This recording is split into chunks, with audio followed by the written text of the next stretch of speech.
Thank you. Well, good afternoon, brother, and happy Sabbath. If you would, I'd like for us to please begin by please going with me to Psalm 91 and verse 4. Psalm 91, verse 4. He shall cover you with his feathers, and under his wings shall you trust.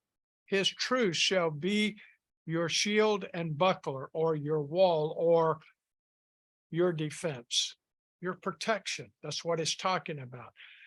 So today I would like to talk about the topic a little bit closer, looking at God's wings, and especially what it really means for each of us to come under his wings. I have entitled the sermon, Under His Wings. I'm sure all of us can imagine, especially if you ever lived out on a farm or visited someone, there were chickens. And so I'm sure that we can imagine this mother hen rustling up or fluffing up her wings. We don't hear them talking, but we hear them clucking, making some kind of noise. I remember this back on the farm whenever I was a kid growing up. It was as if she was telling to her baby chicks, come to me, I'll keep you warm, I'll protect you, when she fluffs up her wings and they come running under it and she puts them down. And I always thought, as a kid, what a beautiful sight. I mean, I really did. I know I was a weird kid, but probably more so weird adult. But anyway, and then after I understood how much symbolism this is in the Bible, because there's no wonder that God uses this symbolism to describe his own desire to keep us near to him under his protective wings. What do I mean by how God uses this symbolism so often in the scriptures?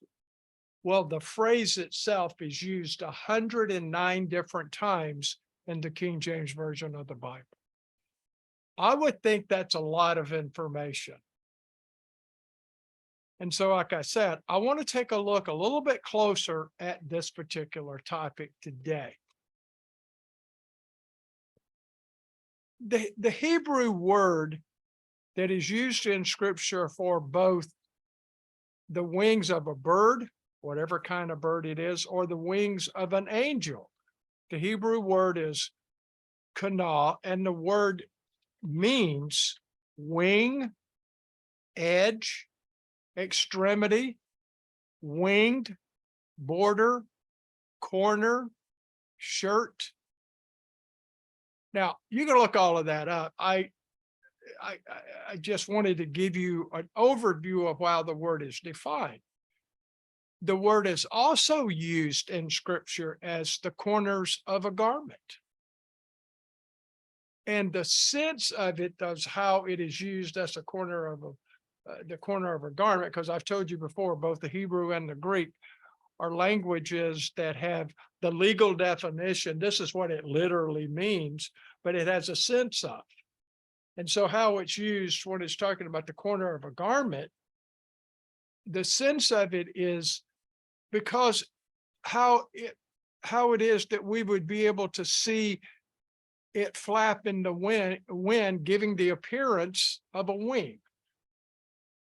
That's the sense of the word. So the word itself is huge, got a lot of different usages and different things. And so we want to take a look at some of this.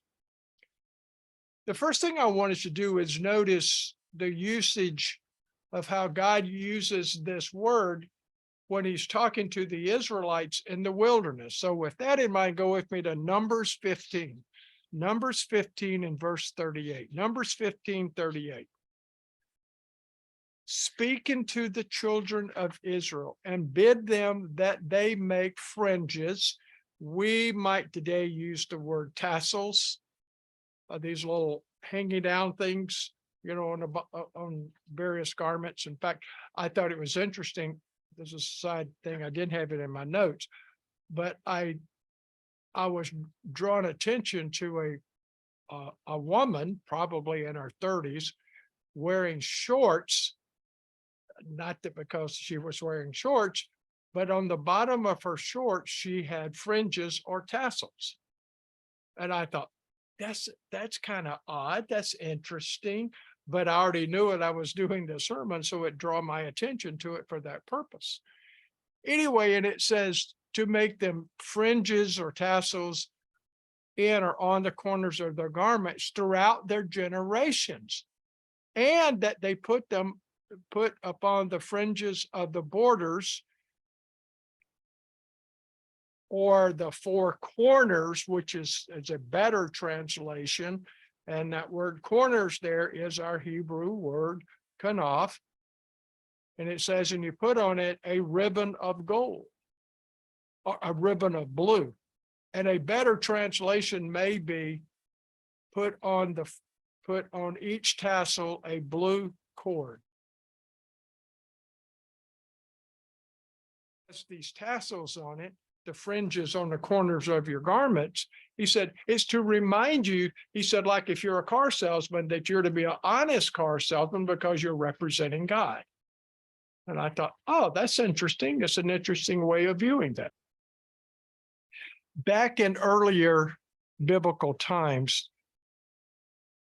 I'm sure we all are aware of this, that Israelite men wore what is called a full tallit is the word. Our word today would be gown or cloak.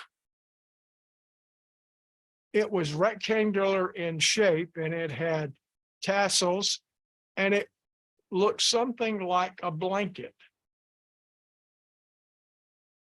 Then after they went into exile, and then after Judah came out of the Babylonian